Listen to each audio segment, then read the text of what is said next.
हमारे जीवित सामर्थ्य खुदावंद प्रभु यीशु मसीह कि आपके वचन में लिखा है कि 2 या 3 व्यक्ति आपके नाम में इकट्ठे होते हैं, वहाँ हाजिर होते हैं। प्रभु यीशु मसीह जबकि आपके बच्चे यहाँ हाजिर हैं, वो चाहते हैं कि खुदावंद आपके कलाम से वो सुने और आपके कलाम से वो सीखें। थोड़ी देर आप उनसे बातचीत करें और हमारी मदद करें और शाम की प्यारी में आप सबसे भेंट करें और आपका अनुग्रह होता है से हमारे जीवन में प्रयास किया हर एक बातों को आपके हाथों में सौंपते हैं। आपकी बहुत प्रभु यीशु मसीह के नाम से आमीन। और प्रभु भोज के नाम से जाना जाता है। इसके बारे में हम थोड़ी सी चर्चा करेंगे, थोड़ी देर बातें करेंगे ताकि आप इसके बारे में जानने पाएं ये क्या है, इसका मकसद क्या है और हम इससे क्या सीखना चाहते हैं। हम लोग निकालेंगे लूका की इंजील उसका 22वां अध्याय।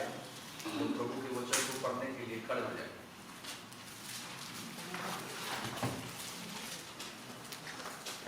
खुदा का नाम है, वो इज्जत के योग्य है।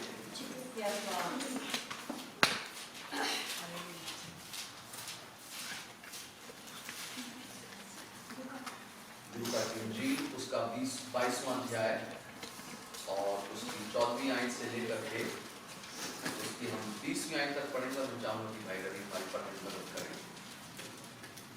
जब घड़ी आ पहुंची तो वह प्रेरितों के साथ भोजन करने बैठा और उसने उनसे कहा, मुझे बड़ी लालसा थी कि दुख भोगने से पहले ये फसह तुम्हारे साथ खाऊं, क्योंकि मैं तुमसे कहता हूं कि जब तक वह परमेश्वर के राज्य में पूरा ना हो तब तक मैं उसे कभी न खाऊंगा।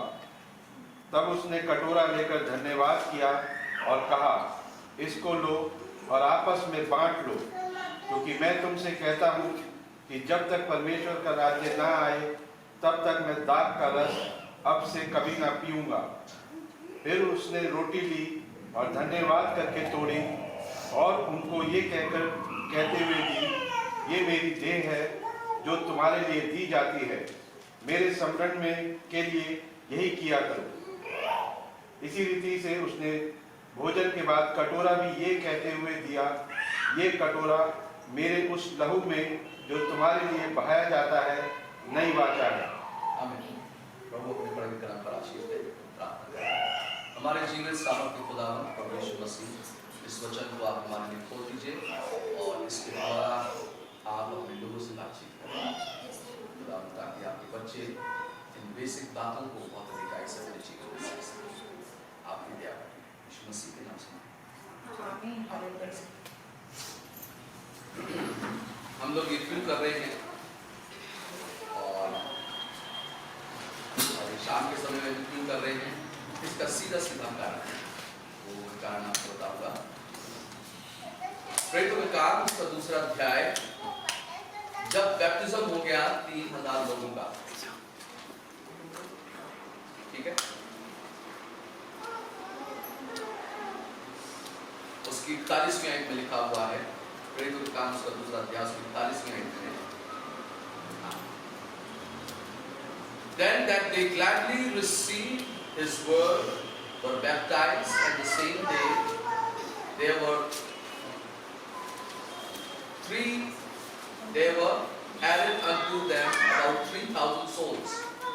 प्रेरितों के काम उसका 2रा अध्याय उसकी 41वीं क्या। अतः जिन्होंने उसका वचन ग्रहण किया उन्होंने बपतिस्मा लिया और उसी दिन 3000 मनुष्यों के लगभग उनमें मिल गए। हाँ, आगे। और वे प्रेरितों से शिक्षा पाने, हाँ, और संगति रखने, हाँ, और रोटी तोड़ने, हाँ, और प्रार्थना करने में लौलीन रहे। ये 4 बातें जब लोगों ने बपतिस्मा लिया तो उसके बाद ये 4 बातें करने लगे। ठीक है, आगे। और सब लोगों पर भय छा गया और बहुत से अद्भुत काम और चिन्ह प्रेरितों के द्वारा प्रकट होते थे। हाँ, तो कहने का क्या मतलब है और उसके बाद 46वें आयत में क्या लिखा हुआ है? 46 में, वे प्रतिदिन एक मन होकर मंदिर में इकट्ठा होते थे और घर घर रोटी तोड़ते हुए आनंद और मन की सिधाई से भोजन किया करते थे। जो अब हम ये जा रहे हैं, ये प्रभु भोज है। घर घर रोटी तोड़ा करते थे, घर घर खुदा के कलाम को बांटना और घर घर रोटी तोड़ना। रोटी तोड़ने का मतलब प्रभु की यादगारी को मनाना, ठीक है? कि प्रभु उनके साथ था जब उसने दुख भोगा। दुख भोगने से पहले उनके साथ जो उसने सफर किया, जो भोज किया, वो क्या उसका मीनिंग था, ठीक है?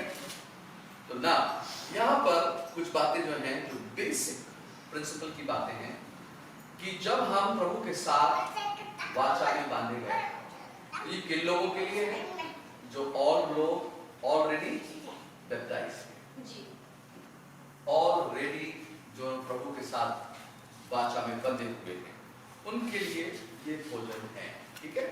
और उसके बाद फिर वो उन प्रैक्टिसेस को कर रहे हैं, 4 बातों को सीख रहे हैं, 4 बातों को कर रहे हैं। यहाँ पर जो हम देख रहे हैं उसका 22वां अध्याय उसकी 4वीं आयत में, कि जब घड़ी आ पहुंची, किसका 22वां? लूका की इंजील उसका 22वां अध्याय उसकी 4वीं आयत है, ठीक है? यहाँ पर यीशु मसीह कह रहा है, दुख भोगने से पहले मुझे बड़ी लालसा थी कि तुम्हारे साथ मैं इस फसे को मनाऊं, ठीक है? Feast of the Passover, unleavened bread, अख़मीरी रोटी का पर्व। 22वां अध्याय उसकी पहली आयत में क्या लिखा हुआ है? लूका की इंजील 22वां अध्याय पहली आयत में क्या लिखा है?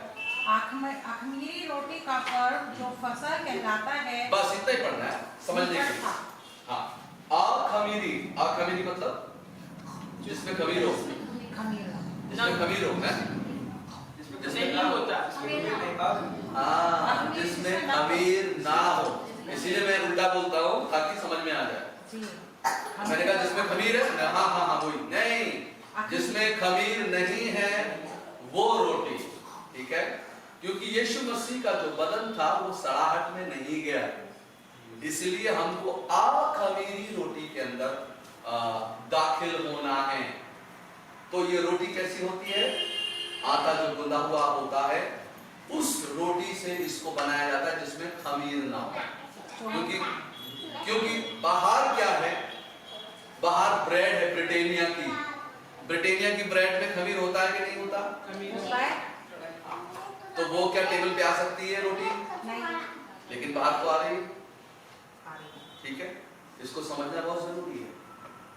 अच्छा, तो इस रोटी के साथ अभी मैं फसे को भी समझाऊंगा। अभी हमको ये एलिमेंट्स को समझना है, क्या ये एलिमेंट्स हैं, और ये एलिमेंट्स होना बहुत जरूरी है। एलिमेंट्स को क्या बोलते हैं हिंदी में? जो तत्व हैं, जो चीजें इस्तेमाल हो रही हैं, ठीक है? और दूसरी चीज यहाँ पे रोटी जो है अख़मीरी होनी चाहिए।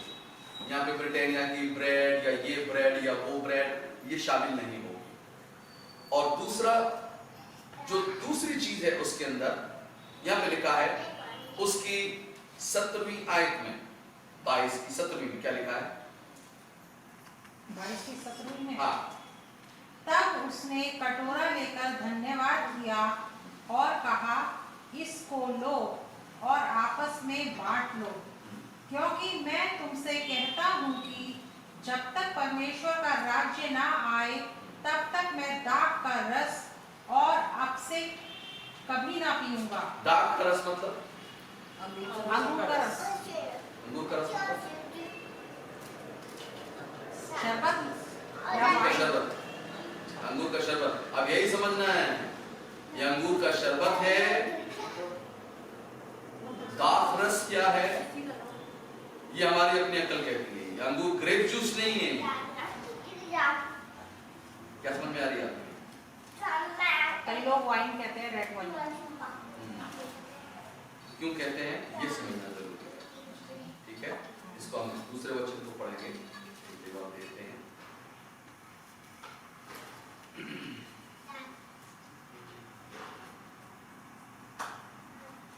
मत्ती की इंजील उसका 26वां अध्याय निकालेंगे Matthew chapter 26.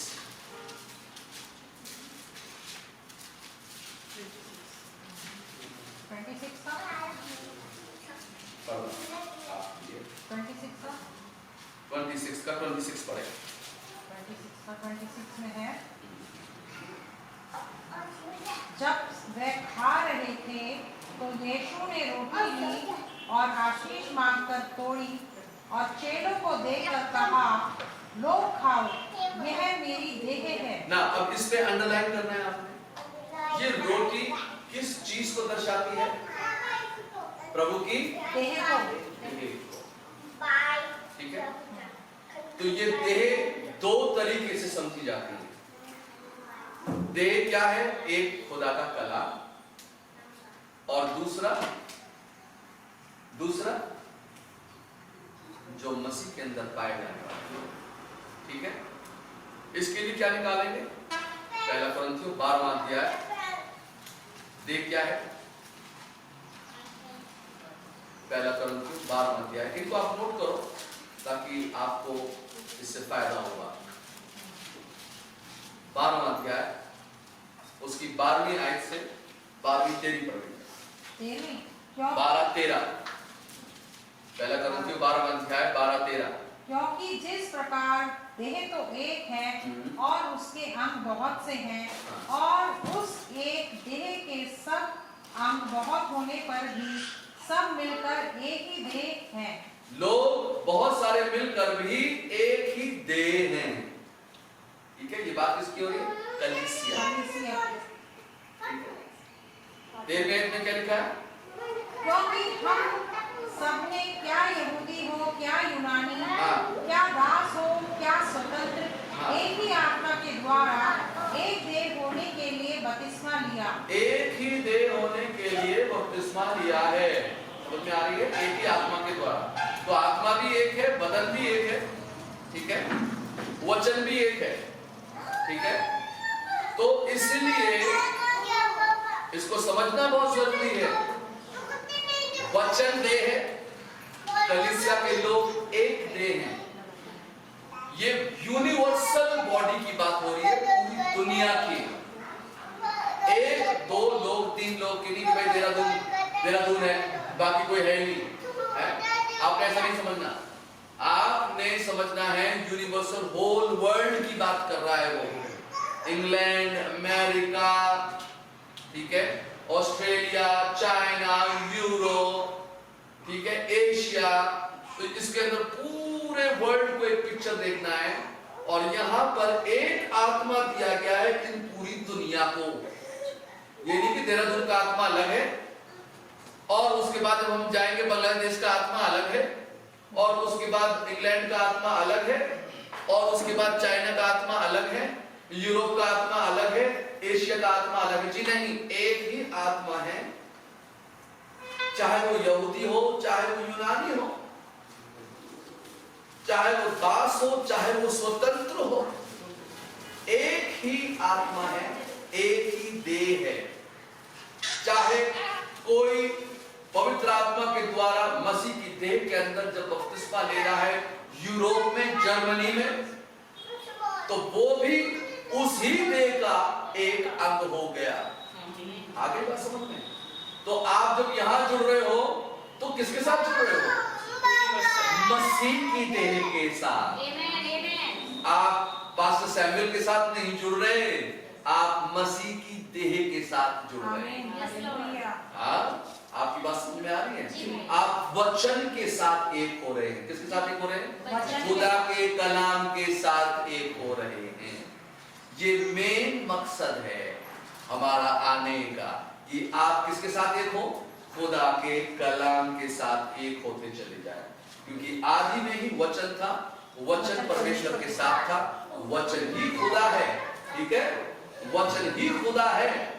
और जब खुदा देहधारी हो, जब वचन देहधारी हो तो कौन देहधारी हो? खुदा देहधारी हो गया, मसीह देहधारी हो गया। ठीक है, तो ये एक इंपॉर्टेंट एस्पेक्ट है आपको समझने का, मेरे को समझने का, कि आप और मैं क्या कर रहे हैं। तो देह समझ में आ गई?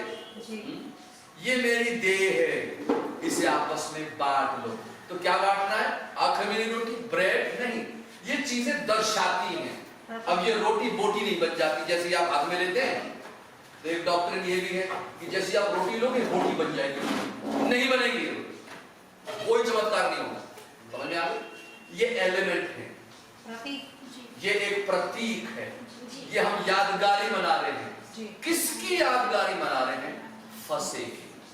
तो यीशु मसीह जो फंसे था, इसमें फंसना नहीं है, क्या समझ में आ रहा?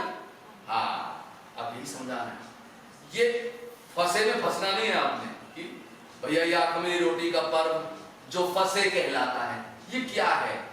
इसको बोलते हैं पास ओवर, लांघन पर्व। क्या पता? लांघन पर्व। लांघन पर्व क्या है? लांघन पर्व। ठीक है, फंसे का मतलब पास ओवर, पास ओवर का मतलब लांघन पर्व। ठीक है, अब मैं इसको यहीं पे छोड़ रहा हूं, अब मैं दूसरे एलिमेंट की बात कर रहा हूं जो कि दाखरस है। पर मुझे आज तक फंसे का पर्व नहीं समझ नहीं आया, वो पर्व क्या होता है? अब समझाएंगे, वही खड़े इसलिए हुए कि हम इन बातों को रखें आज, है ना? एक एक करके एक एक बात। अब पहले क्या रोटी समझ में आ गई? रोटी क्या है? प्रभु की देह, प्रभु की देह है, और इस देह के लिए आपने बपतिस्मा लिया और मसीह की देह के अंदर पवित्र आत्मा के द्वारा जन्म लेने के द्वारा आप मसीह की देह के अंदर आ गए। अब उसके बाद आपको ये रोटी जो है, अब ये किसको दर्शा रही है? वचन को और कलीसिया को। तो यहाँ पर रोटी जो है उसकी देह को दर्शा रही है, और उसके जो चेले हैं, जो 12 चेले हैं, ये क्या है? ये छोटी सी कलीसिया है यीशु मसीह की, जिसके अंदर वो उसको बांट रहा है। उसके बाद उसने दूसरा एलिमेंट क्या लिया? दूसरा एलिमेंट उसने लिया ब्लड, लहू। लहू क्या है? आप इसको समझना है। देखिए क्या लिखा हुआ है, मत्ती की इंजील उसी को निकालेंगे।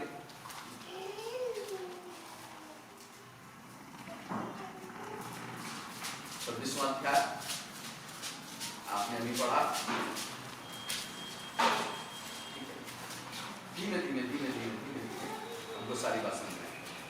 और उसके बाद उसने 27वें से पढ़ी। क्या लिखा सिस्टर? 27वें जी, 26 27। हाँ। फिर उसने कटोरा लेकर धन्यवाद किया जी, और उन्हें देकर कहा, हाँ। तुम सब इसमें से पियो, क्योंकि यह वाचा का मेरा वह लहू है हाँ। जो बहुतों के लिए पापों की क्षमा के निमित्त बहाया जाता है। आपकी क्या समझ में आ रहा है बात? ये जो कटोरा है जिसमें दाखरस है, ये क्या चीज को दर्शा रहा है? वाचा का लहू। वाचा का वो लहू है मेरी, ये वो नई वाचा, पुरानी वाचा का नहीं, नई वाचा का। नई वाचा लिखा, क्या लिखा है? 27 में ये वाचा का मेरा लहू है। यहाँ पे इंग्लिश में न्यू टेस्टमेंट लिखा है, ठीक है? तो ये मेरी नई वाचा का, for this is my blood of this new testament which is shed for many for the remission of sins, ताकि उनके पापों के लहू के लिए, पापों की क्षमा के लिए ये जो वाचा का लहू है ये उनके लिए बहाया जाएगा थोड़ी देर बाद।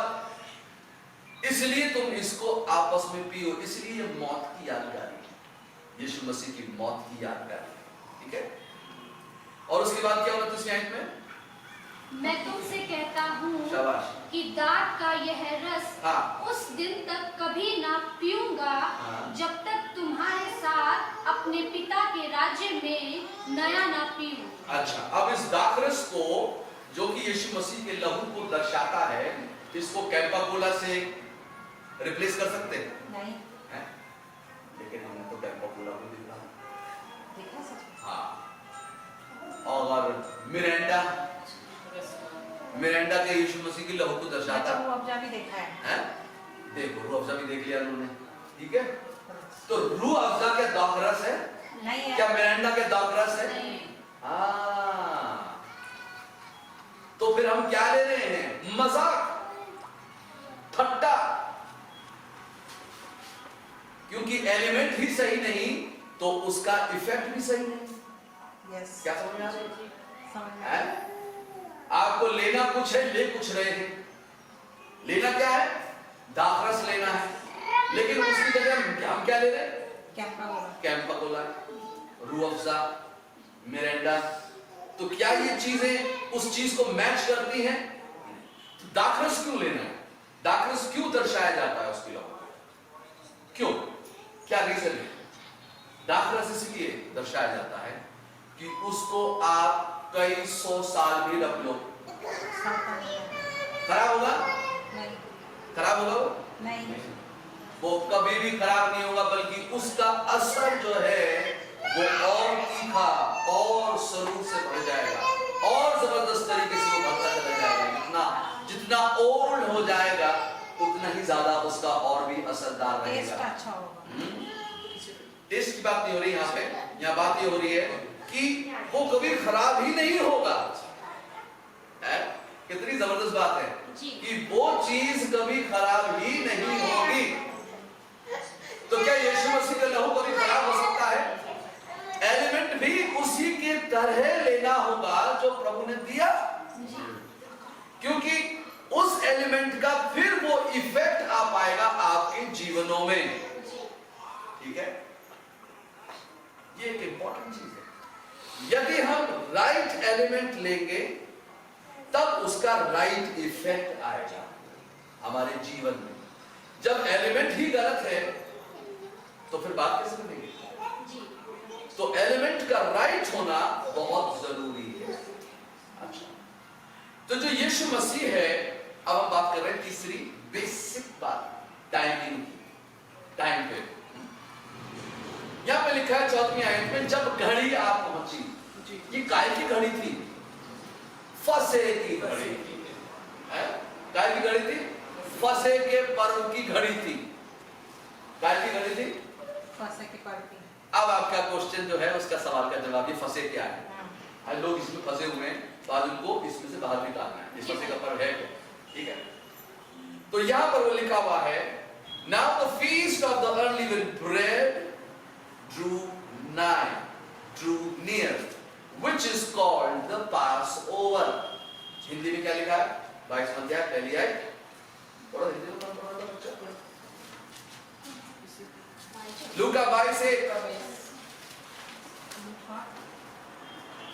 जब यीशु ये सब बातें कह चुका, नहीं, लूका 22 पहला।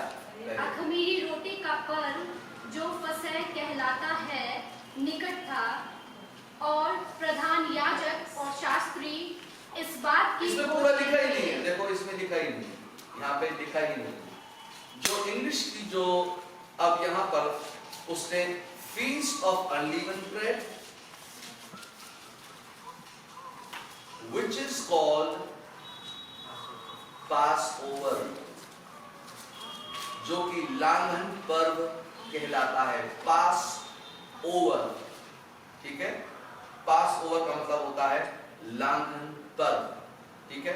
तो ये लांघन पर्व कहां शुरू हुआ, कैसे शुरू हुआ, इसको समझना थोड़ा जरूरी है।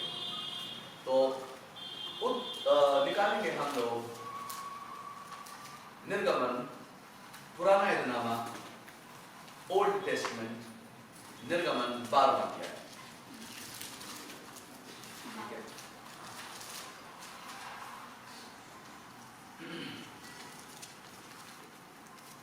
तो ये मैं बात कर रहा था आज अंकित से थोड़ी सी देर इसकी बारे में। तो इसकी एक विधि थी, ठीक है जी, और इस विधि को पढ़ना बहुत जरूरी है। पढ़ो, जल्दी से पढ़ो। निर्गमन 12वां अध्याय की पहली आयत से पढ़िए।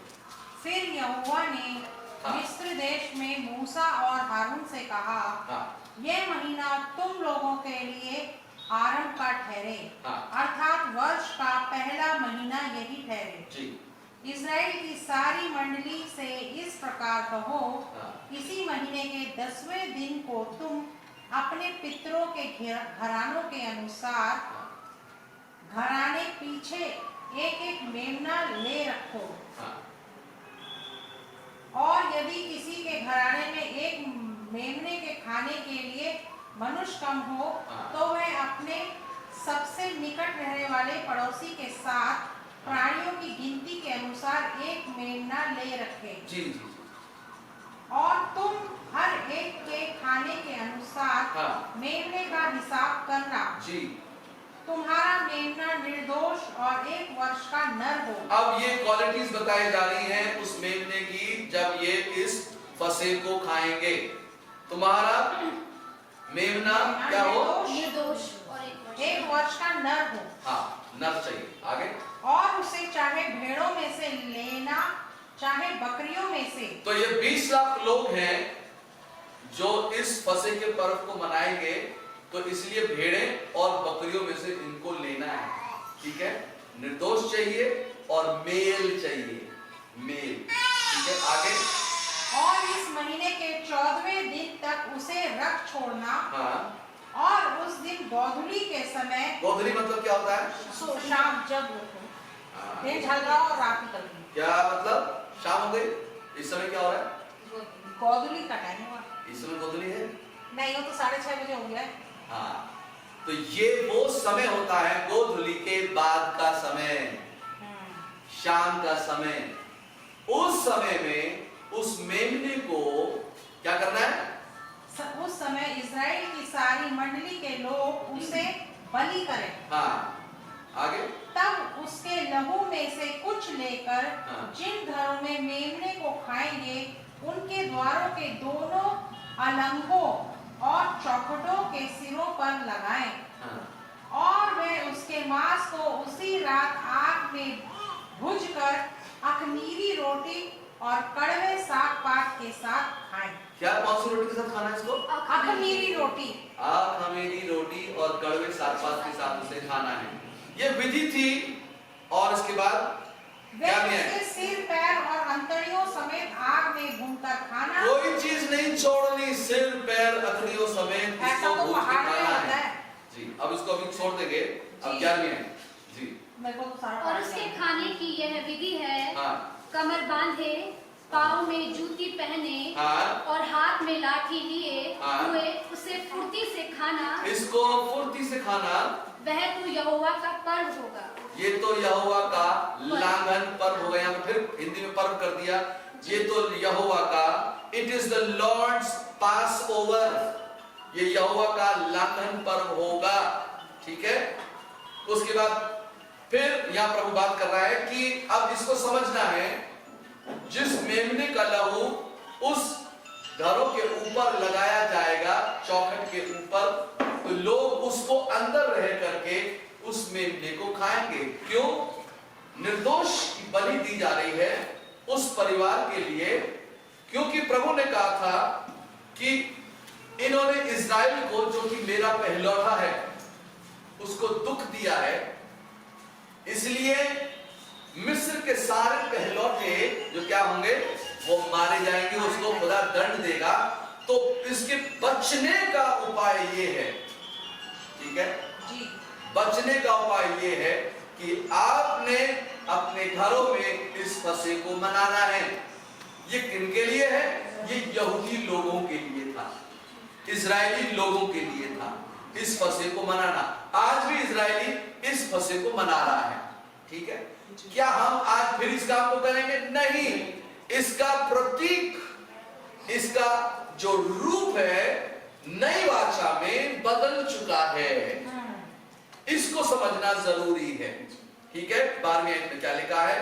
क्योंकि उस रात को मैं मिस्र देश के बीच में होकर जाऊंगा। हाँ, और मिस्र देश के क्या मनुष्य क्या पशु सबके पहिलोठों को मारूंगा। हाँ। और मिस्र के सारे देवताओं को भी मैं दंड दूंगा। हाँ। मैं यहोवा हूँ। आगे। और जिन घरों में तुम रहोगे उन पर वह लहू तुम्हारे लिए चिन्ह ठहरेगा। हाँ। अर्थात मैं उस लहू को देखकर तुमको छोड़ जाऊंगा। हाँ। और जब मैं मिस्र देश के लोगों को मारूंगा, तब वह विपत्ति तुम पर न पड़ेगी और तुम नष्ट न होंगे। तुम पर ये विपत्ति नहीं पड़ेगी, तुम नष्ट ना होगे, क्योंकि मैं यहोवा हूँ। मैं आज इनको जज करूंगा, न्याय करूंगा उनके सारे पहलौठों का। तो उसको न्याय करना है और न्याय के लिए प्रभु आया है। और जिस घरों में, तुम्हारे घरों पे जो लहू लगा रहेगा, वो क्या बताएगा? यहाँ पे ऑलरेडी जान जा चुकी है। तो जो मौत का फरिश्ता आएगा, वो किसको देखेगा? वो उस लहू को देखेगा। टोकन लगा हुआ है। क्या लगा है? ये जो ब्लड है, ये जो लहू है, जो नई वाचा का लहू है, तुम्हारे लिए बहाया जाता है, ठीक है, ये तुमको मृत्यु से बचाता है। आपकी बात समझ में? जो यहाँ पर जो घर में जो लोग रहेंगे वो मृत्यु से बच जाएंगे और वो विपत्ति जो है तुम पर नहीं आ पाएगी जो संसार के ऊपर आने वाली है, जो मिस्र के ऊपर आने वाली थी। आज मिस्र किस चीज को दर्शाता है? संसार को दर्शाता है, ठीक है। तो हर एक चीज का एक प्रतिरूप है। आज हम इस बात को देख रहे हैं। 14वें अध्याय में लिखा है, और वह दिन तुमको स्मरण दिलाने वाला ठहरेगा और तुम उसको यहोवा के लिए पर्व करके मानना, पर्व माना जाए। ये तुम्हारे लोगों में सदा की पीढ़ी मान करके ये पर्व माना जाए, ठीक है। यस। हाँ, अब देखिए यहाँ पे क्या लिखा हुआ है। अब कहाँ पे? हमने पढ़ा ना, ये 14वें अध्याय के अंदर लिखा है कि ये सदा सदा की ये पीढ़ी जो है आपके लिए, ये जो पर्व है ये सदा काल की पीढ़ी, हमेशा हर एक जितनी भी पीढ़ी आती रहेंगी वो इस पर्व को मनाती चली जाएंगी, मनाती चली जाएंगी, मनाती चली जाएंगी, मनाती चली जाएंगी, ठीक है। अब हम इसको देखेंगे 7वें अध्याय में क्या लिखा है, जल्दी से। इसलिए तो बिना खमीर की रोटी का पर्व मानना, क्योंकि उसी दिन मानो मैंने तुमको दल-दल करके मिस्र देश से निकाला है। इस कारण वह दिन तुम्हारी पीढ़ियों में सदा की विधि जानकर माना जाए। यहाँ पर यहोवा खुदा जिसने मिस्र देश में से निकाला, देश में से एक देश को निकाला। वहां पर कौन सा देश था? इजराइल देश फंसा हुआ था, गुलाम था, किसका? मिस्र का। तो मिस्र देश में से खुदा ने यहोवा को भेजा, यहोवा ने मूसा को भेजा, और मूसा जो है क्या कर रहा है? मिस्रियों के बीच में से इजरायलियों को निकाल रहा है और दलदल करके वो निकालता चला जा रहा है। और वहां से फिर खुदा ने कहा कि ये ऑर्डिनेंस, ये विधि आपके लिए हमेशा हमेशा के लिए मानी जाए। 18वें, पहले महीने के 14वें दिन की सांझ से लेकर 21वें दिन की सांझ तक तुम अखमीरी रोटी खाया करना। पूरे हफ्ते अखमीरी रोटी खानी है, इस पर्व को इस तरीके से मनाना है। आगे 7 दिन तक तुम्हारे घरों में कुछ भी खमीर न रहे, वरन जो कोई किसी खमीरी वस्तु को खाए, चाहे वह देसी हो चाहे परदेसी, वह प्राणी इजराइलियों की मंडली से नष्ट किया जाएगा। इसको हर एक इजरायली के लिए मैंडेटरी है मनाना। हर एक इजरायली को इस पर्व को मनाना बहुत जरूरी है, नहीं तो इजरायली नहीं, अगर वो नहीं मनाएगा तो वो उसकी पीढ़ी में से नाश कर दिया जाएगा कि तू क्यों मनाने नहीं आया। खुदा ने इतनी बड़ी भारी दंड से जब वो मिस्र को दे रहा था तो उसने अपने लोगों को बचाने के लिए एक घर के पीछे एक मेमना लिया। ऐसे ही आप जो कि हम लोग हैं, अब बात हो रही है हमारे, अब यीशु मसीह बात कर रहा है नए, हमारा मेमना कौन है? यीशु मसीह, ठीक है। अब वो मेमना क्या है? निर्दोष है। निर्दोष कैसे है? जब पिलातुस की सभा में वो पहुंचाया गया तो पिलातुस कहता है मैं इसमें कोई भी दोष नहीं पाता, ठीक है। तो यीशु मसीह में कोई भी दोष नहीं पाया जाता, ये भी मेमना है। मेमना कौन कहता है उसको? यूहन्ना बपतिस्मा देने वाला। देखो खुदा का मेमना जो जगत के पापों को उठा लिए जाता है। तो ये आपने विश्वास करना है कि ये प्रभु यीशु मसीह मेरा मेमना है, ये मेरे पापों के लिए अपनी जान दे रहा है। कौन? प्रभु यीशु मसीह। तब ये इसका इफेक्ट आपके जीवन में आता है, अदरवाइज नहीं आएगा। आपकी बात समझ में आ रही है? अब आप क्या खा रहे हैं? तब यीशु मसीह ने कहा जो मेरा मांस खाता, मेरा लहू पीता, अनंत जीवन उसका है। आमीन। इसके पीछे राज क्या छिपा हुआ है? इसके पीछे छिपा ये राज है कि जो ये मांस खा रहा है, अर्थात इस रोटी में शामिल हो रहा है जो कि प्रभु की देह है, और इस दाखरस में शामिल हो रहा है जो कि प्रभु के का जो लहू है, जो पापों की क्षमा के लिए बहाया जाता है। जब इसमें आप शामिल होते हैं तब ये क्या चीज है आपके लिए? आपके लिए ये एक जबरदस्त ब्लेसिंग है, और ये प्रभु की यादगारी, उस दुख को जो प्रभु ने आपके लिए उठाया, आप उसको याद करते हैं, और याद करने के बाद फिर आप इसमें शामिल होते हैं। इसलिए इन एलिमेंट्स को इस टाइमिंग को, हर एक चीज को आप और मैं अपनी समझ से बिगाड़ नहीं सकते, हटा नहीं सकते, कुछ भी नहीं कर सकते। शाम क्यों मनानी? 12वां अध्याय उसकी 42वीं पढ़ेंगे। यहोवा इस्राएलियों को मिस्र देश से निकाल लाया। 40वीं से पढ़ो बेटा, तुम समझ में आए। मिस्र में बसे हुए इस्राएलियों को 430 वर्ष बीत गए थे। हाँ। और उन 430 वर्षों के बीतने पर ठीक उसी दिन यहोवा की सारी सेना मिस्र देश से निकल गई। हाँ। यहोवा इस्राएलियों को मिस्र देश से निकाल लाया। हाँ। इस कारण वह रात उसके निमित्त मानने के योग्य है। वो रात उस निमित्त मानने के योग्य है। ठीक है जी। तो ये पर्व कब मनाया जा रहा है? गोधूली के बाद जब रात हो रही है। आमीन जी। यीशु मसीह लॉर्ड सपर ले रहा है, लॉर्ड ब्रेकफास्ट नहीं। ठीक है, मैं कह रहा हूँ सिस्टर को, मॉर्निंग में सिस्टर ने नाश्ता बनाया और सिस्टर ने डिनर तो बड़ा अच्छा खाई कि भाई का दिमाग खराब हो रहा है, कैसी बातें कर रहे हैं ये तो ब्रेकफास्ट खा रहे हैं और बोल क्या रहे हैं, डिनर तो बहुत अच्छा बनाया सिस्टर ने, हैं?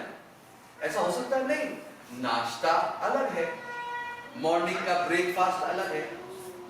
ठीक है, और उसके बाद जो लंच टाइमिंग है वो दिन में है, जो सफर का जो टाइम है वो शाम का है। उसके बाद फिर डिनर होता है। ठीक है, सफर मतलब इवनिंग। जो सफर जो हम लेते हैं, इवनिंग जो डेलिकेसी जो हम खाते हैं, इवनिंग के अंदर जो भी हम स्नैक्स ले रहे हैं या कोई फूड ले रहे हैं, तो वो क्या हो गया? इवनिंग सफर हो गया जी। और उसके बाद फिर डिनर लिया जाता है। लोग उसमें सूप लेते हैं, स्नैक्स लेते हैं, ये लेते हैं, वो लेते हैं, सफर लेते हैं, तो उसको वो सफर बोलते हैं। तो हम ये जो सफर है, it is suppose to be, ये जो मनाया जाना चाहिए, ये कब मनाया जाना चाहिए? गोधूली के बाद, शाम को। तो इसलिए मॉर्निंग के अंदर ये चलेगा? मैं आपसे पूछना चाहता हूँ, इस तरीका चल सकता है मॉर्निंग? नहीं। चल सकता है? हाँ, तो हम इसके साथ बंध गए, क्योंकि प्रभु कह रहा है कि ये यादगारी, तुमको वो रात याद है? क्या तुमको वो रात याद है कि जिस तरीके से मिस्र देश में होकर के निकला था? तुमको उस रात को याद रखना होगा अपने जीवन में। और ये उसी का प्रतीक है, जब यीशु मसीह उस क्रूसिफिकेशन पे जा रहा है तो सूरज ने अपना मुंह छिपा लिया, अंधेरा छा गया। आगे बात समझ में? जी। हाँ, तो जब गतसमनी की बात है कि वो रात है, उसको आपको और मेरे को भी याद रखना है, गतसमनी बात की रात। उसके बाद वो सारे दिन भर जो है क्या हुआ? पूरी रात कोर्ट और कचहरी करते करते करते करते करते करते करते करते और शाम हो गई 12 से 3।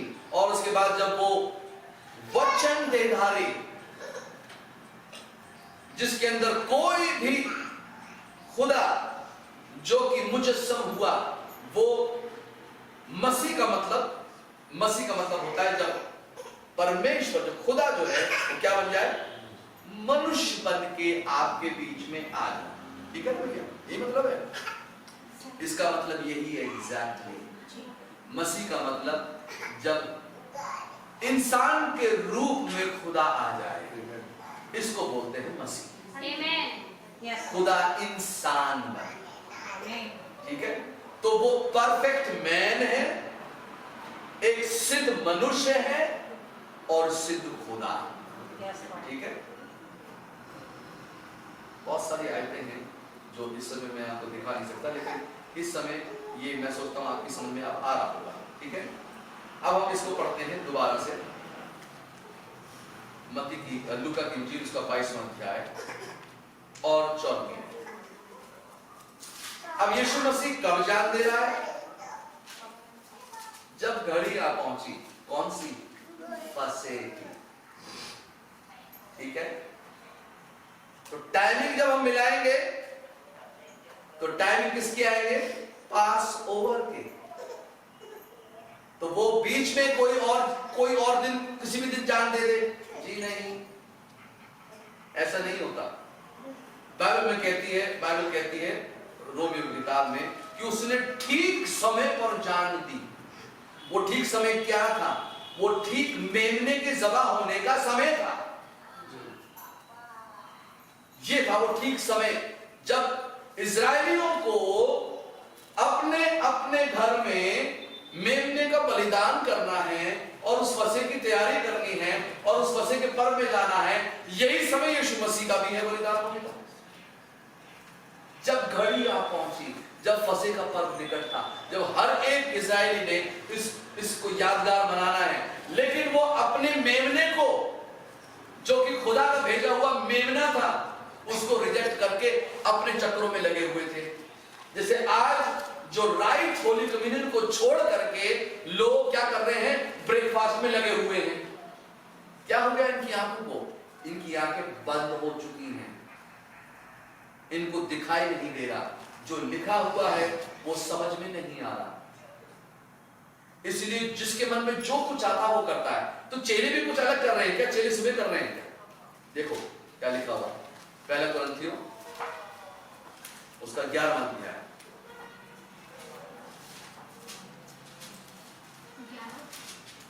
हाँ, ये वार्निंग में पढ़ूंगा थोड़ी देर बाद। 23 में से पढ़िए। हाँ, पहला कुरिन्थियों 11वां अध्याय की 23 में। क्योंकि यह बात मुझे प्रभु से पहुंची और मैंने तुम्हें भी पहुंचा दी कि प्रभु यीशु ने जिस रात वह पकड़वाया गया रोटी ली और धन्यवाद करके उसे तोड़ी और कहा, यह मेरी देह है जो तुम्हारे लिए है, मेरे स्मरण के लिए यही किया करो। ये कौन बोल रहा है? प्रभु बोल रहा है। यहाँ पर पौलुस कह रहा है और वचन किसका दोहरा रहा है? यीशु मसीह का। अब यहाँ पर इस टेबल के ऊपर पौलुस बैठा हुआ है जीसस क्राइस्ट के साथ, ऐसे तरीका है क्या? तो यहाँ पर वो कह रहा है ये बात मुझे प्रभु से पहुंची है, ये बात मुझे प्रभु से पहुंची और मैंने तुम्हें पहुंचा दी कि जिस रात वो पकड़वाया गया, कब पकड़वाया गया वो? फसह की रात। सिस्टर कब लिखा क्या है यहाँ पे? आप देखिए टाइमिंग की बात हो रही है यहाँ पे। Exactly, God bless you. अब पढ़ो आप उसकी 23 मिनट को पढ़ो आस्ते आस्ते, आप पढ़िए। क्योंकि यह बात मुझे प्रभु से पहुंची और मैंने तुम्हें भी पहुंचा दी कि प्रभु यीशु ने जिस रात वह पकड़वाया गया, रात को पकड़वाया गया। आगे बात समझ में? तो आपने भी उसको याद रखना है। जिस रात। हाँ, इस आपने इन बातों को याद रखना है। फिर क्या करा उसने रात में? और धन्यवाद करके और पकड़ाया गया, रोटी ली और धन्यवाद करके उसे तोड़ी और कहा, यह मेरी देह है। तो यीशु मसीह कब पासओवर मना रहा है? दिन में या रात को? रात को। तो आपको कब मनानी है? रात को। ये है, इसलिए हम इसके साथ बंधे हुए हैं। वचन के साथ आप और मैं बांधे जाते हैं। आपकी बात समझ में आ रही है? आगे फिर क्या लिखा है? यह मेरी देह है जी, जो तुम्हारे लिए है, जी, मेरे स्मरण के लिए यही किया करो। तो अब मेरी बात सुनिए सिंपल शब्दों में। पौलुस उस दिन उस टेबल पे मौजूद नहीं है। पौलुस बाद में यीशु मसीह का चेला बनेगा, अराबा में उसको दर्शन मिलेगा और दर्शन के अंदर वो सेम बात वो ही करेगा जो यीशु मसीह कर रहा है और उसी प्रैक्टिस को लेकर के आ रहा है जो यीशु मसीह कर रहा है। आगे बात समझ में? तो इसलिए आपको और मेरे को भी क्या करना पड़ेगा? जो पौलुस कर रहा है वही मुझे भी करना होगा। आगे बात समझ? आगे कहां से पढ़े? 25 से। इस रीति से उसने बियारी के पीछे कटोरा भी लिया और कहा, यह कटोरा मेरे लहू में नई वाचा है। मेरे लहू में ये कटोरा नई वाचा है। आगे जब कभी पियो तो मेरे स्मरण के लिए यही किया करो। हाँ, क्योंकि जब कभी तुम यह रोटी खाते और इस कटोरे में से पीते हो तो प्रभु की मृत्यु को जब तक वह न आए प्रचार करते हो। ये प्रचार हो रहा है इसके माध्यम से, इस रोटी को खाने से, इस प्याले को पीने से, इस विधि के द्वारा आप प्रभु की मृत्यु का प्रचार करते हैं। आमीन, हालेलुया। क्योंकि उसकी मौत के द्वारा आपके पास जिंदगी आई। यस जी। ठीक है। अब ये शरीर जो है इसको जिंदा रहने के लिए किसी चीज को अपनी जान देनी पड़ती है ताकि आप जिंदा रहने पाओ। एक चैप्टर पढ़ते थे हम स्कूलों के अंदर, plants also feel and breathe. ये भी हमारी तरह क्या करते हैं, सांस लेते हैं और महसूस करते हैं। ठीक है जी हाँ। अब तो एडवांसमेंट पता नहीं कहां से कहां पहुंच गया। तो जब आप इसके बारे में देखोगे तो पता लगेगा, लोग उसके लिए म्यूजिक लगाते हैं, लोग उन पौधों से बात करते हैं, उनको अपने बच्चों की तरह संभालते हैं, तो उसके द्वारा उनके अंदर उन फीलिंग्स को वो पौधे समझ रहे हैं, उन फीलिंग्स को सारी चीजें समझ रहे हैं। तो किसी पौधे को किसान के खेत से काटा जाता है, वो पौधा आपको जीवन देने के लिए बनता है ताकि आपका ये शरीर जिंदा रहने पाए। ठीक है। तो ऐसे ही आपके अंदर एक और आत्मा है। ठीक है। ये शरीर जो मिट्टी के है तो मिट्टी के हवाले चला जाएगा, लेकिन ये सोल का क्या होगा? आपकी बात समझ में आ रही है? इस सोल को कहीं तो जाना है, कहीं तो ये रूहें इकट्ठी होती हैं, कोई तो इनके लिए खुदा ने इसका इंतजाम किया है। हैं? जी। लोग कहते हैं अरे स्वर्ग यही है भैया, सब कुछ यही है, सब कुछ यहाँ ना होता तो यार दुनिया ऐसी नहीं होती। लेकिन जो हम बोलते हैं वो हम समझते नहीं। स्वर्ग नरक यहाँ नहीं है। आप इस पृथ्वी के ऊपर अपना टेस्ट देने आए हैं, एग्जाम देने आए हैं कि आप किससे प्रेम करते हैं, आपका जीवन कैसा है, आप किस लिए जी रहे हैं इस जीवन में, किसके लिए जी रहे हैं इस जीवन में, और आप इस जीवन से क्या दर्शाना चाहते हैं। तो ये काम आप किसके लिए कर रहे हैं? आपकी बात समझ में आ रही है? तो ये बात वो चीज है कि जब हम प्रभु को पहने हुए हैं तो ये जीवन अब मेरा नहीं, ये प्रभु का हो गया। ठीक है। अब हम उसके लिए जी रहे हैं। एक समय था जब हम अपने लिए जी रहे थे, लेकिन जब हमने उसको पहन लिया, हमने उसको जब उसने हमारे ऊपर अपने आप को जाहिर किया तो हम उसके हो गए। तो अब से जो हमारा जीवन है ये उसके लिए जिया जा रहा है। आपकी बात समझ में आ रही है? जी। तो जो हमारे अंदर है, जो भीतरी मनुष्यत्व है, इसका नेचर क्या डिवाइन हो रहा है या नहीं हो रहा?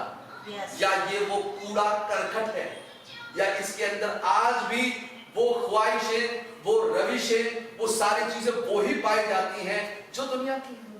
सही है। तो इस भीतरी मनुष्यत्व के लिए प्रभु यीशु मसीह आया और उसने जान दी।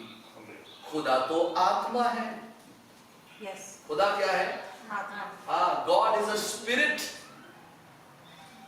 तो जब वो इंसान बना तो इस मरणहार शरीर को जिंदा करने के लिए, ठीक है, यीशु मसीह कहता है तुम इस मंदिर को गिरा दो, मैं इसे 3 दिन में खड़ा कर दूंगा। तो ये कौन से मंदिर की बात कर रहा था? लोग सोच रहे हैं कि ईंट गारे पत्थर की बात कर रहा है, इसको तो 45 साल लगे थे। उसकी बात नहीं कर रहा, वो बात कर रहा है अपने शरीर की। क्या तुम नहीं जानते कि तुम जीवित खुदा का मंदिर हो जिसमें परमेश्वर का आत्मा वास करता है? तो बात इस मंदिर की हो रही है कि इसके अंदर कौन सा आत्मा रहता है।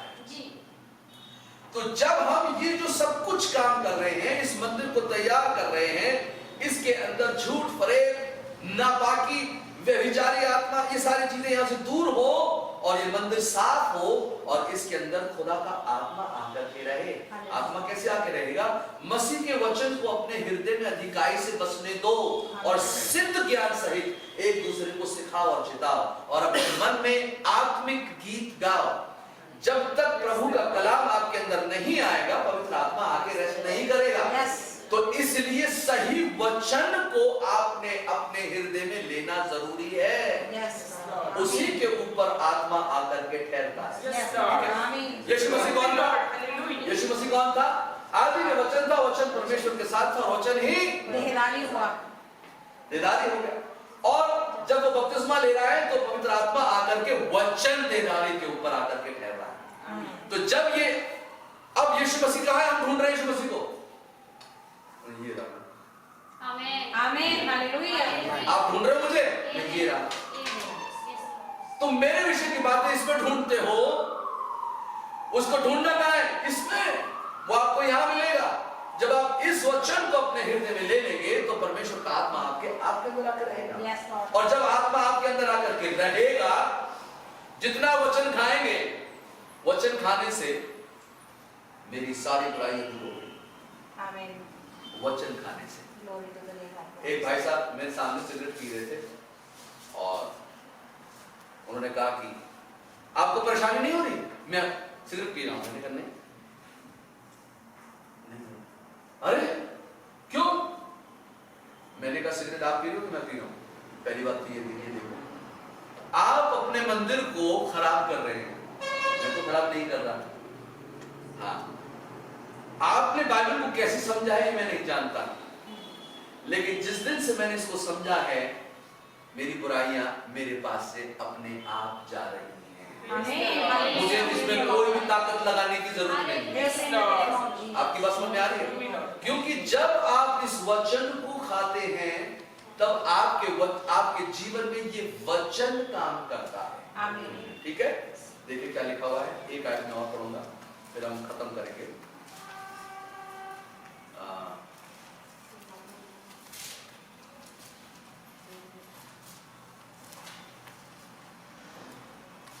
रोमियो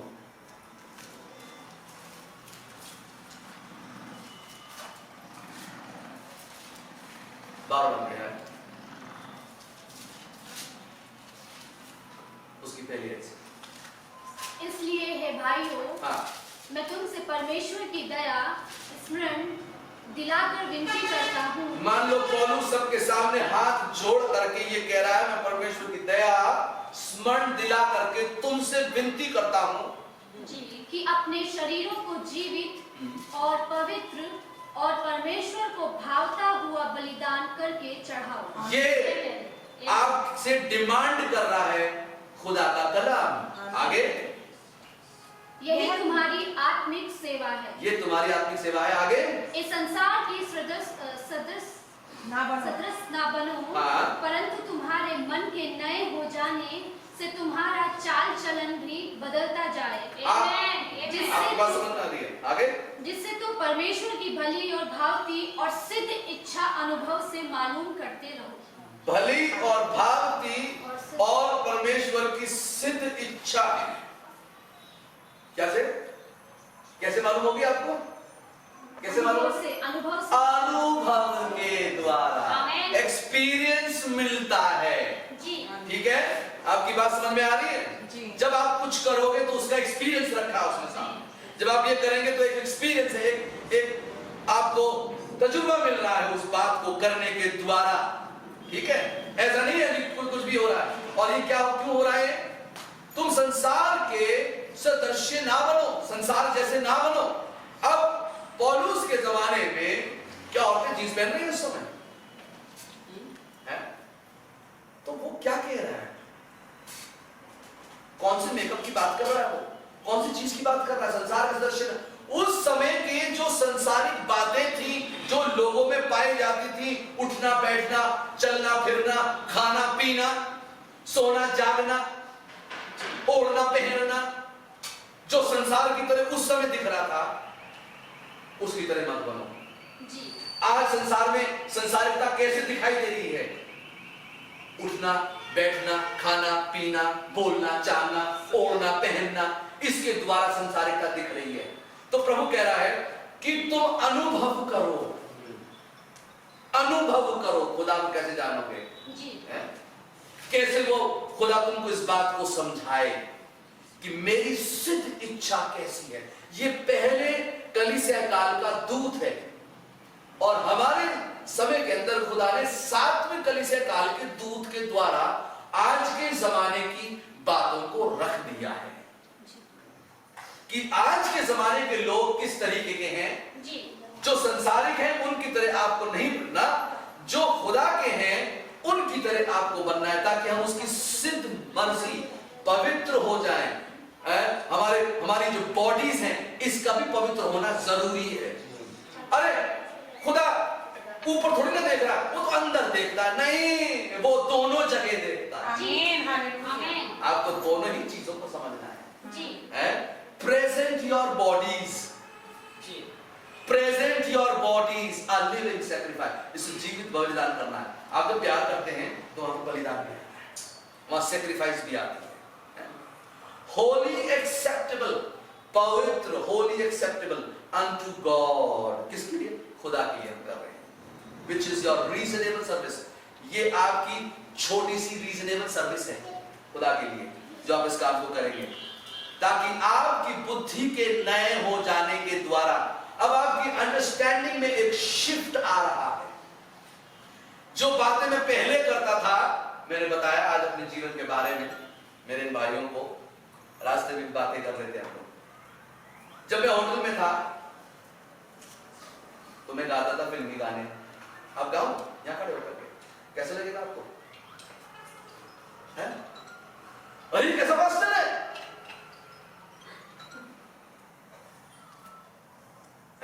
मैं बुंदा पहन के खड़ा था यहाँ पे, चमकाऊं आपको, ऐसे करके घूमे फिर आपको हीरे की चमक आए। पहनूं मैं? आप लोग ये डिमांड करते हैं कि आपका पास्टर ऐसा हो, वो पवित्र होना चाहिए। जी ये संसारिक है जो दिख रहा है। आपके पास समझ में आ रही है? हाँ, आदमी आज लिपस्टिक लगा रहा है, मैं भी लगा लूं।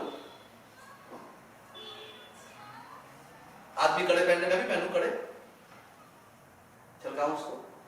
हाँ, समझ में आ रही है आपकी बात में क्या क्या बताना मांग रहा हूं? जी जी यहाँ 3-4 बटन खोल के फिर एक सोने की चेन मैं भी दिखाऊं सब लोगों को। मेरे पास सोने की चेन मोटा हार्ड पहनता हूं, मैं ऐसे करके दिखाऊं।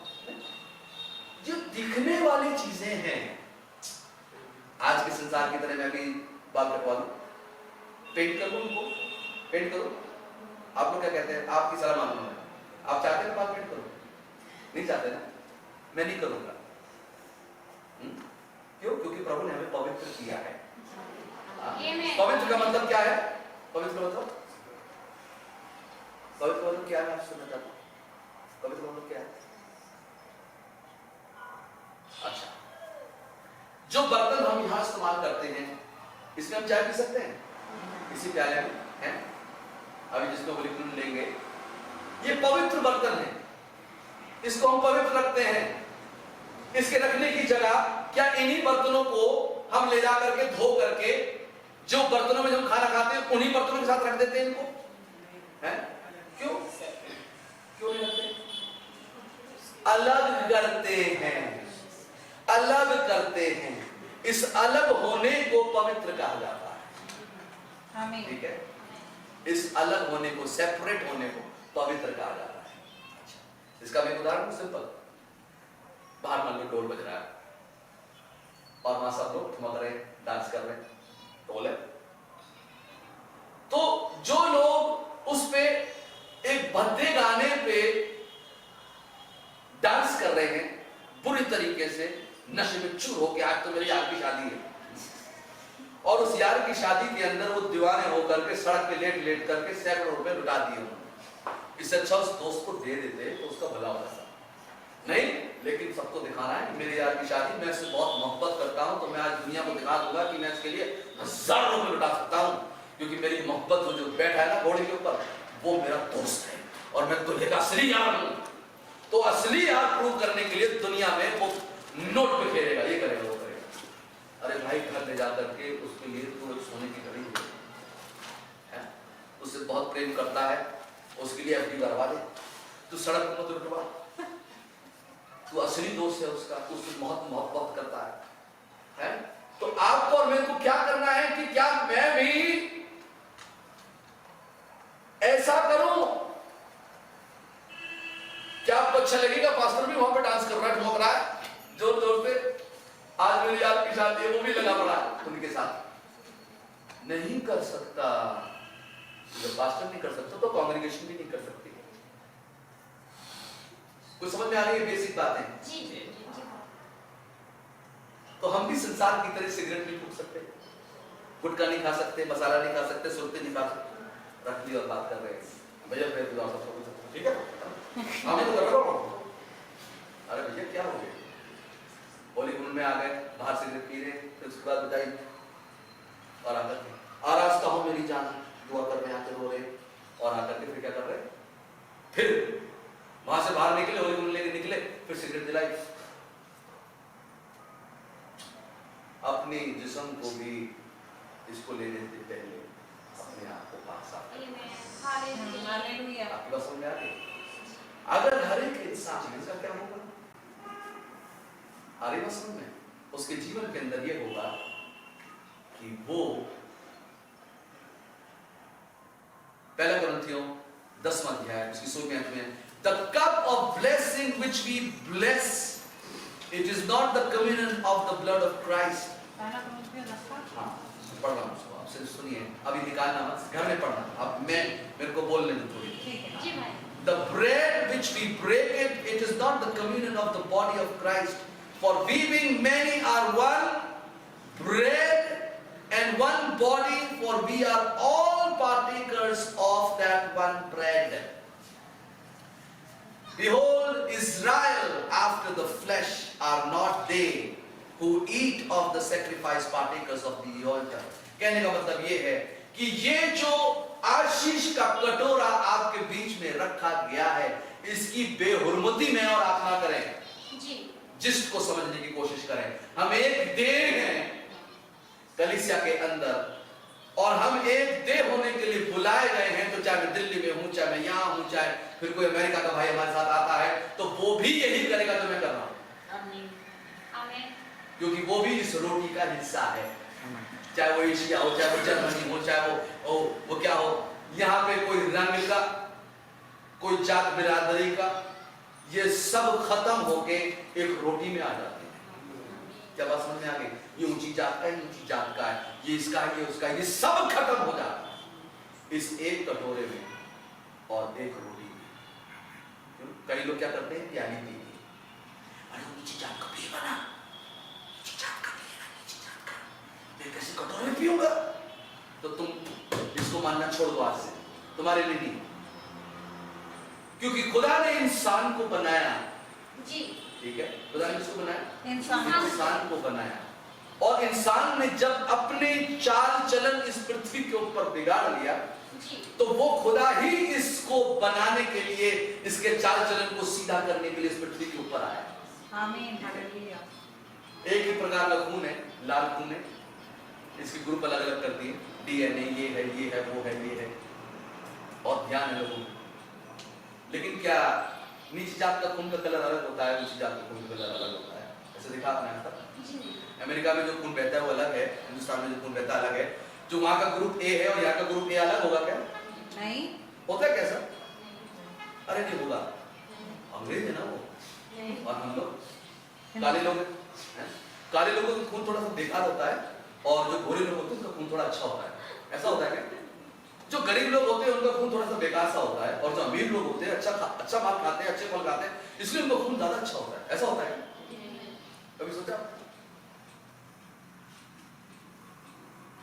अरे जो झुग्गी में रहता है उसका तो खून बिल्कुल ही बेकार हो गया, और जो महल में रहता है उसका खून तो बहुत ही अच्छा हो गया। ऐसा होता है? नहीं। इन सब के खून को एक करने के लिए खुदा इंसान बन के आया। उसने कहा तुम मत दो किसी का खून, मैं अपना खून तुम्हारे लिए दूंगा। आमीन। हालेलुया। ठीक है, ताकि वो उसने अपना लहू इसलिए बहाया ताकि हम जो बिखरे हुए लोग हैं ना, जिनमें समझ नहीं है, हम उसकी कुर्बानी को समझें और उसकी मौत की यादगारी को समझें, ताकि हम ये जाने कि हम क्या करने जा रहे हैं। ओह ये रोटी लग से खानी, ऐसे नहीं होता। इसमें फीलिंग्स हैं। ये रोटी ऐसे नहीं आती। किसान दिन रात पसीना बहाता है, बारिश के लिए खुदा से दुआ करता है, खुदा बारिश देता है, बोने वाले को बीज और खाने वाले को रोटी मिलती है। ठीक है, पेट भरा जाता है।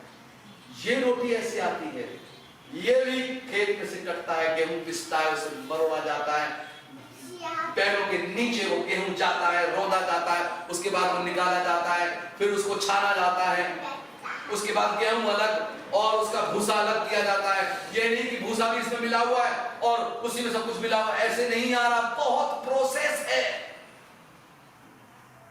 और उसके बाद फिर वो चक्की में जाता है, वो पीसा जाता है, पीसने के बाद उसमें पानी मिलाया जाता है, उसे गूंथा जाता है, मुक्कों से मारा जाता है, उसके बाद वो आग में से होकर के गुजरता है। आग की साक्ष्य भी इस रोटी को देती है और फिर वो रोटी तैयार हो करके आपके पास आती है। कितनी परीक्षा है, आग और पानी और धूप और छांव और बारिश और ये और वो और कितनी जगहों में से होकर के वो आपके पास आती है। तो इसको बिना धन्यवाद दिए कैसे खा सकते हैं? Yes, Lord. Yes, Lord. Amen. Amen. Hallelujah. पीछे किसान हैं, पीछे लोग हैं, खेत है, क्या क्या नहीं है, हम सोचते नहीं, इसलिए हमारे अंदर वो फीलिंग नहीं। इसलिए हम आंख में भी रोटी खाना है तो हमारे अंदर से जो खमीरापन है, जो खटास है, उसको भी दूर होना जरूरी है। Amen. Hallelujah. ठीक है, इसको लेने से पहले हमारे अंदर का भी क्रोध, ईर्ष्या, जलन, भेद भाव, ये सब दूर होंगे। ये सब संसारिक है, ये सब यही रह जाएंगे। ठीक है, एक आदमी कह रहा था कि डू यू नो, मैं इतने बड़े हॉस्पिटल का HOD हूं, ऑपरेशन थिएटर का HOD हूं, मेरे सब पीछे हमेशा कि वो HOD साहब जो थे सीढ़ी से 2 कदम उतरे और नीचे गिर गए था। उन्हें अब वो HOD कहां है कि वो ICU में लेटे हैं? नहीं, वो तो HOD ऑपरेशन थिएटर के। कहां गया वो HOD? हुक हुक करके सांस ले रहा है, उसको ऑक्सीजन दी जा रही है और ये सब हो रहा है। अरे नहीं, आप तो HOD हो, आप तो HOD हो, आप उसको बोलते रहे वो पद का क्या करेंगे? अरे आप तो PhD हो, आप तो डॉक्टर हो, और मरने जा रहा है वो इंसान। किस बात का घमंड करते हैं अपने आप को? अरे आपके पास तो 200 करोड़ की प्रॉपर्टी है, अरे आपके पास, वो कह रहा है भैया मुझे कुछ नहीं चाहिए, मेरी जान बचा दो। हाँ, सही है, उस समय क्या याद आती है? जान। लेकिन जान जैसी आ जाती है उसके बाद फिर वो अकड़ भी आ जाती है, वो घमंड भी आ जाता है, वो ये भी आ जाता है, वो भी आ जाता है। लेकिन जब वो लेटा होता है ना ICU में, तो उसको सब याद आता है कि यार मैं अगर मर गया तो मेरे बच्चों का क्या होगा, यार ये हो गया तो उसका क्या होगा, यार ये हो गया तो उसका क्या होगा, अरे मैंने इतने पाप किए उसका क्या होगा। इसलिए प्रभु की मृत्यु का प्रचार है जी, आमेन। उसने इसलिए दिया कि वो आपके पापों को क्षमा करे और ये रिपेंटेंस में जाने का समय होता है। प्रभु मुझसे जो गुनाह हो गए उसे क्षमा Yes, कर, Lord. मुझे इस लायक बना कि मैं इस रोटी को लेने पाऊं।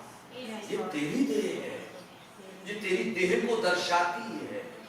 ठीक है, इसको लेने की बहुत गवाही है, इसको लेने से बहुत गवाही मिली। लोग ही लोग हैं, क्यों? उन्होंने राइटली अंडरस्टैंड किया, समझा और जीवन में काम हो गया। ऐसे ही आपके और मेरे जीवन में काम होगा। ठीक है, तो मैं सोचता हूँ आपको कुछ बातें समझ में आई होंगी, जिसके द्वारा अब हम इसको लेने जा रहे हैं।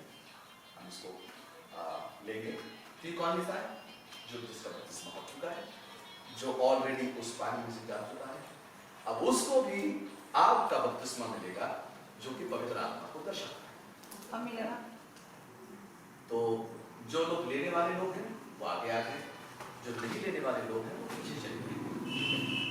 सिर्फ इतना डिफरेंस है और कुछ नहीं।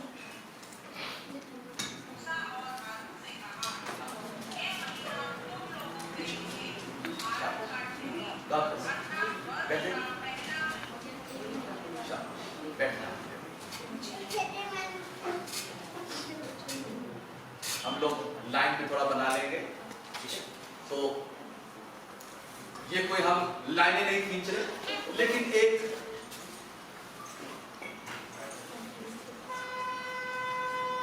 क्या होता है, ये प्रभु के साथ वाचा में बंधे हुए लोग,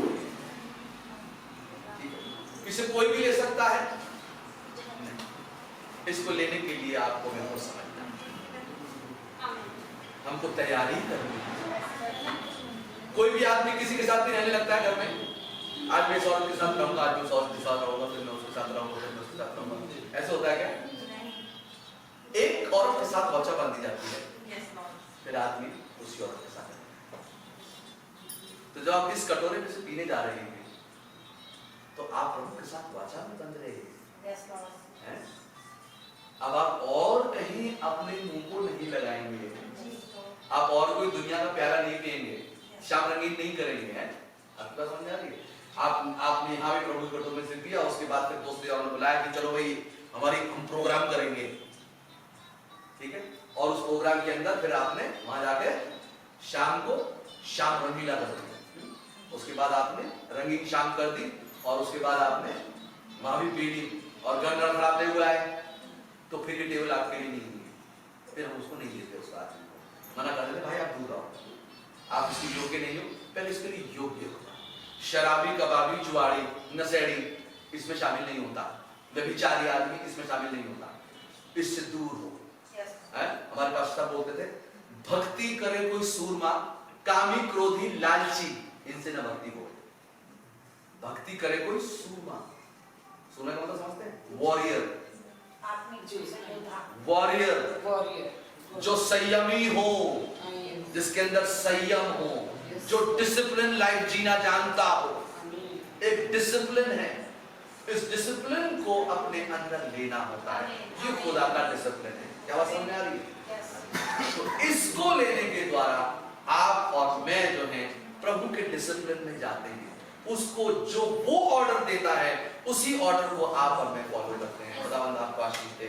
हम लोग प्रार्थना करेंगे और आपके लिए हमारे भाई जो हैं, भाई रॉय, ये हमारे एल्डर भाई हैं, ये आप लोगों के लिए प्रार्थना करेंगे सबके लिए, ताकि प्रभु पूरी कलीसिया को, जो कि छोटी सी कलीसिया है, वो आपको क्या करें, यहाँ पर आपको यहाँ पे वर्दीनेस प्रदान करें, ठीक है?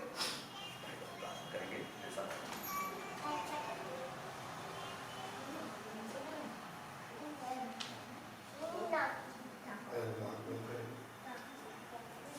प्यारा उद्धारकर्ता प्रभु यीशु मसीह का बहुत धन्यवाद करते हैं इस पवित्र समय के लिए प्रभु। हम उस महान काम को याद करते हैं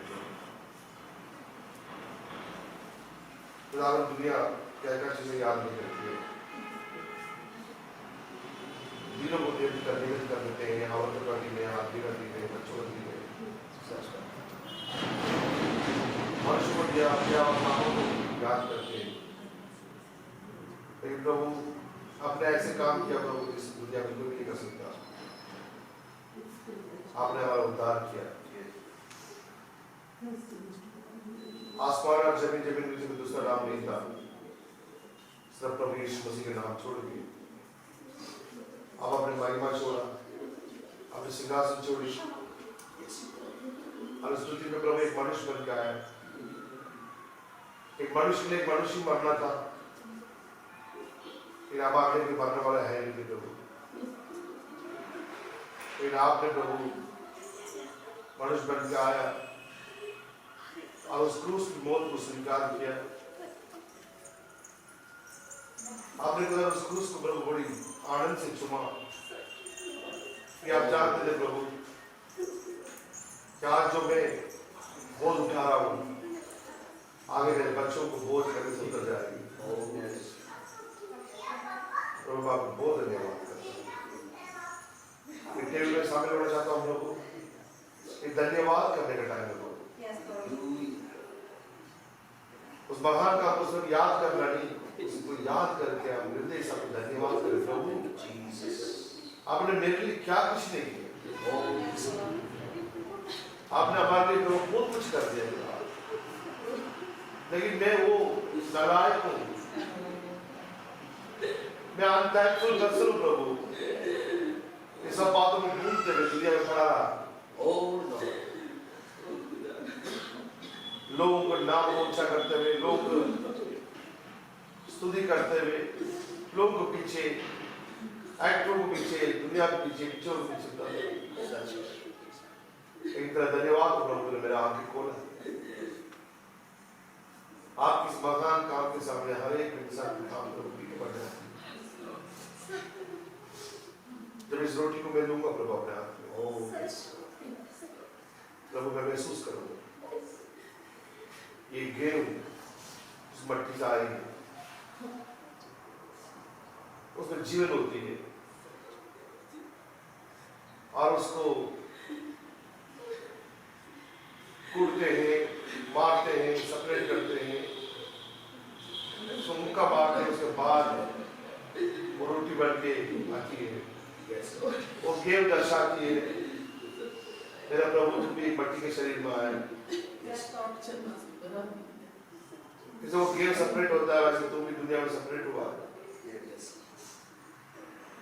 आप कूटा गया प्रभु, रोमी सिपाहियों की जूते मारे गए, आपकी मुंह में पर थूका गया प्रभु, आपके मुंह को बंद करके उन्होंने गुस्सा मारा, पूछा कौन है बताओ, उस गेहूं जैसे पीसी जाती है वैसे आपने पीसा गया। रोमी सिपाहियों की जूते से प्रभु, जो स्वर्गदूत ने आपको देख भी नहीं सकते इतनी पवित्र खुदा को, जो आप देख भी नहीं कर सकते ऐसे पवित्र खुदा को, एक साधारण मनुष्य वहां जूते मार रहे थे, कूट रहे थे, थूक रहे थे, इसलिए नहीं था कि आपने बहुत बड़ा गुनाह कर दिया प्रभु, आपने कुछ भी नहीं किया, इसलिए था कि मैंने गुनाह किया है, मेरे जगह को आपने लेने दो। तो उस रोटी को छूऊंगा तो वो रोटी नहीं, मैं आपके बदन को छूऊंगा, Yes, yes. मैं उस कलवारी को यादगार करूंगा, Oh, yes. उस कलवारी दर्शन को सामने लेके आऊंगा। Yes. वो बदन जो पूरी मांस शरीर से उखाड़ दिया गया, Oh, yes. वो प्रभु जब उस रोटी मेरे आत्मा है, रोटी ना हो प्रभु तेरा बदन को मैं छू, 2000 साल पहले तेरा बदन को छू नहीं पाए प्रभु, लेकिन इसको यादगार करते हैं मैं आज उस बदन को छूता हूँ। उस औरत ने उस वक्त की वस्तु को छुआ, वो चंगी होगी प्रभु।